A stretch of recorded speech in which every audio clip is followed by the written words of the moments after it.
अस्सलामुअलैकुम, मैं हूं इरफान समोर। दोस्तों, शहबाज शरीफ साहब समझ रहे थे कि वो इमरान खान का मैंडेट चोरी करके वजारत उज़्मा की कुर्सी पर बैठेंगे तो वो उनके लिए फूलों की सेज होगी। लेकिन वो ये नहीं जानते थे कि इमरान खान उनके लिए ये कुर्सी तपता तवा बना देगा जिस पर बैठते ही शहबाज शरीफ साहब जल जाएंगे। दोस्तों, अब इमरान खान साहब ने अडयाला जेल में बैठकर शहबाज शरीफ को एक बड़ा सरप्राइज दे दिया है। अब एक ऐसा मास्टर कार्ड खेल दिया है कि जिसने शहबाज शरीफ साहब की कुर्सी को आग लगा दी है, जिसके बाद अब दोस्तों शहबाज शरीफ साहब की हुकूमत बनना जो है वो दीवाने का ख्वाब बनता जा रहा है। और इसके बाद नून लीग और पीपल्स पार्टी का समझो कि सफाया हो गया है। नून लीग तो वैसे ही कहीं की नहीं थी, अब पीपल्स पार्टी भी उसी लाइन में लग चुकी है। दोस्तों, हुआ क्या है ये आपको आज मैं तफसील के साथ बताऊंगा। और इस वक्त दोस्तों दो खतूत की गूंज है, दो खतूत। आप एक खत का सुन रहे थे, एक और खत आ गया है, एक खत गया है और एक खत आ गया है। उनके बारे में आपको तफसील से बताऊंगा। लेकिन उससे पहले आपको आपके इन न्यूज़ चैनल्स का एक मकरूह चेहरा मैं आपको दिखाना चाहता हूं, ये कितना ज़्यादा प्रोपेगेंडा करते हैं। दोस्तों, आपने ये तो सुना होगा इस मीडिया की जुबानी कि इमरान खान साहब IMF को एक खत लिख रहे हैं। बड़ा चर्चा किया इन्होंने, बड़े तबसरे हुए, बड़े प्रोग्राम्स हुए। लेकिन क्या आपने ये इनकी जुबानी सुना है कि इनको भी एक खत आया है? क्या उसका जिक्र इन्होंने किया है? नहीं किया ना, क्योंकि उस खत में इनके आकाओं की कारस्तानियां हैं जो इन्होंने नहीं बताई। लेकिन वो मैं आपको बताता हूं, वो आज मैं आपको बताता हूं कि क्या कारस्तानियां हैं। लेकिन पहले मैं आपको क्लियर कर दूं कि इमरान खान साहब के खत की जो गूंज है कि जी खत लिख दिया, खत लिख दिया। खत लिखा क्या है इमरान खान साहब ने? इस हवाले से जी माहिर मईशत हैं और पाकिस्तान तहरीक इंसाफ के रहनुमा भी हैं मुजम्मिल असलम साहब।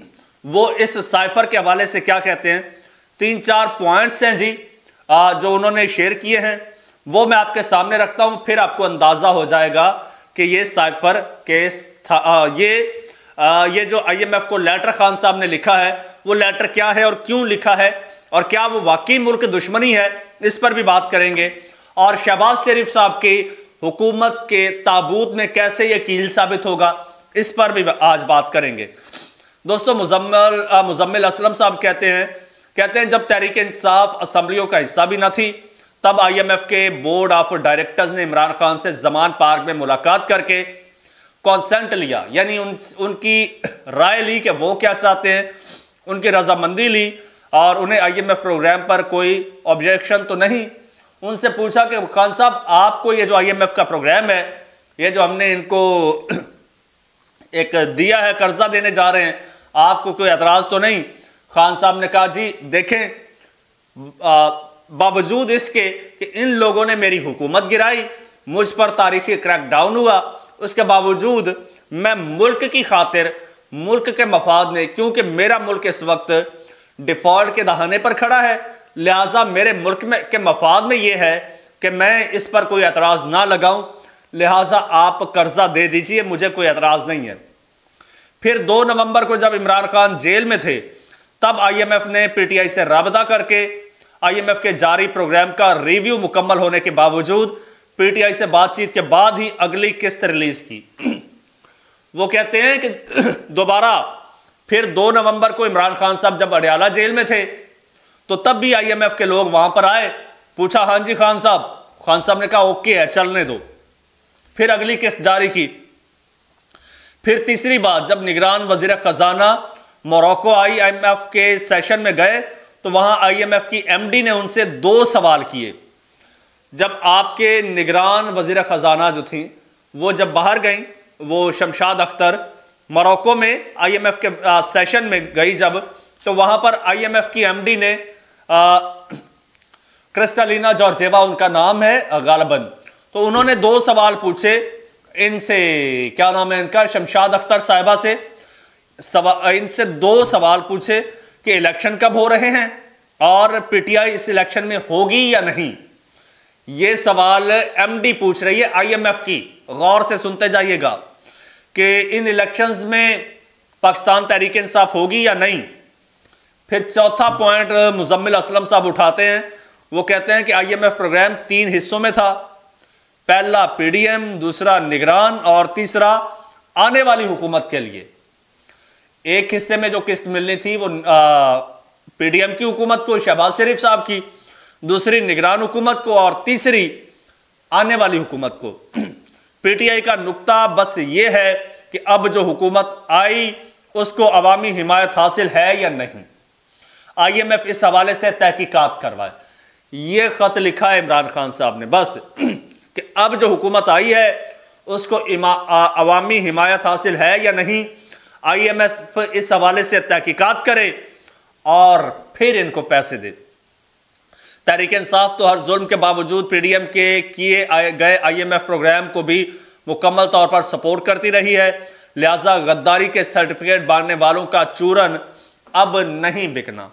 ये मुजम्मिल असलम साहब कह रहे हैं कि अब इनका चूरन नहीं बिकना। और ये किस तरह से जनाब ये एक प्रोपेगेंडा कर रहे हैं।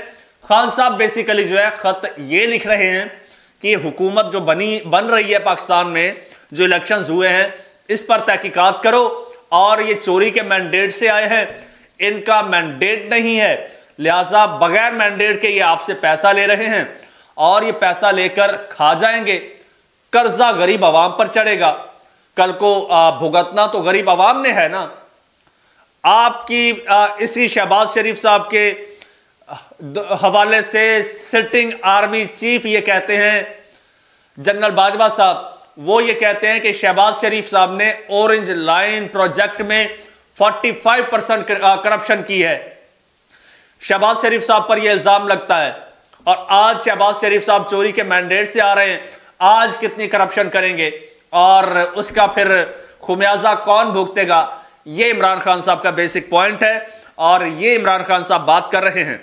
और वैसे भी ये हुकूमत तो चलनी नहीं है जितना इमरान खान साहब प्रेशर दे रहे हैं। और अगर ये शोर शराबा क्यों मचा रहे थे आपको पता है? ये खत लिखने से ना तो IMF का कर्जा रुक जाना था और ना ही जो वो कर्जा आने से रुक जाना था, ना कोई ऐसा कुछ होना था। तो फिर ये शोर क्यों मचा रहे थे? ये शोर इसलिए मचा रहे थे कि कहीं ऐसा ना हो कि IMF सच में कह दे कि तहकीकात करो। जब तहकीकात होंगी तो भांडा फूट जाएगा। हमारे पास तो कुल 17 सीटें हैं और हम वज़ारत उज़्मा की कुर्सी पर बैठने जा रहे हैं। तो लिहाजा ये अपनी चोरी छुपाने के लिए इमरान खान साहब को मुल्क दुश्मन करार दे रहे थे और आपका ये नाम निहाद मीडिया इसमें पेश है।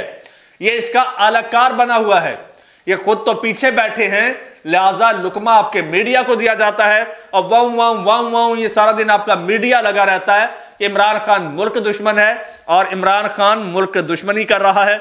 इस हवाले से जनाब अवैस अहमद साहब हैं, पाकिस्तान तहरीक इंसाफ के रहनुमा है, सीनियर रहनुमा। वो कहते हैं कि अगर ये जो मुल्क दुश्मनी और मुदाखलत की बात कर रहे हो ना, आप कहते हो ना कि इमरान खान ने IMF को मुदाखलत की दावत दी है, तो वो कहते हैं कि मुदाखलत ये होती है कि जब बेनज़ीर भुट्टो को इक़्तिदार से निकाला गया था तो उस वक्त बेनज़ीर भुट्टो का जो एक उनकी टीम के लोग थे वो अमेरिका के पास चले गए थे और तब पाकिस्तान एटमी ताकत डिक्लेयर नहीं हुआ था और अमेरिका के सामने जाकर कहा था कि बल्कि एटमी राज अमेरिका के सामने रख दिए थे और अमेरिका ने उस पर फिर पाकिस्तान पर पाबंदियां भी लगा दी थी।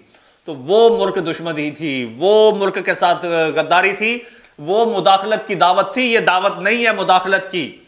अच्छा, इसी हवाले से जनाब एक और खत जिसका जिक्र किसी ने नहीं किया, आपसे कानो कान खबर नहीं होने दी आपके इस मीडिया ने, जो आपका इंफॉर्मेशन का सोर्स है ना नाम निहाद, इसने आपको हवा नहीं लगने दी, कानो कान खबर नहीं होने दी।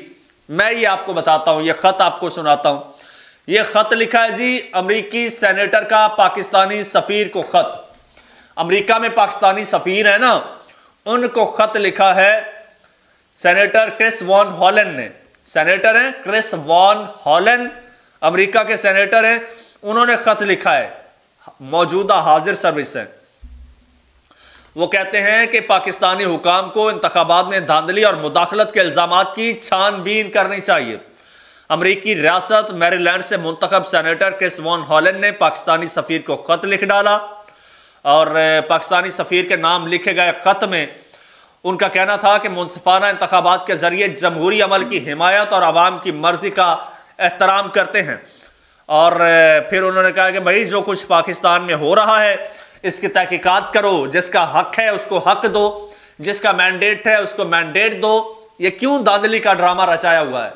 लेकिन दोस्तों ये बात इनके खिलाफ जाती है ना, और ये बात आपको इसी वजह से ये मीडिया आपको बात नहीं बताता, इसी वजह से मीडिया आपको हकीकत नहीं बताता, इसी वजह से हमें यहां पर बैठना पड़ता है, इसी वजह से कि हम आपको तस्वीर के दोनों रुख बताएं, दोनों रुख दिखाएं, हम आपको दोनों खुतूत की बात बताएं, हम आपको दोनों खुतूत पढ़ के सुनाएं। ये तो एक खत आपको सुना रहे हैं ना, हम आपको दोनों खुतूत सुना रहे हैं। दोस्तों कमेंट सेक्शन में अपनी राय का इजहार कीजिएगा, चैनल को सब्सक्राइब कर लीजिए, घंटी के बटन को दबा दीजिए और मुझे इजाजत दीजिए। अल्लाह हाफ़िज़।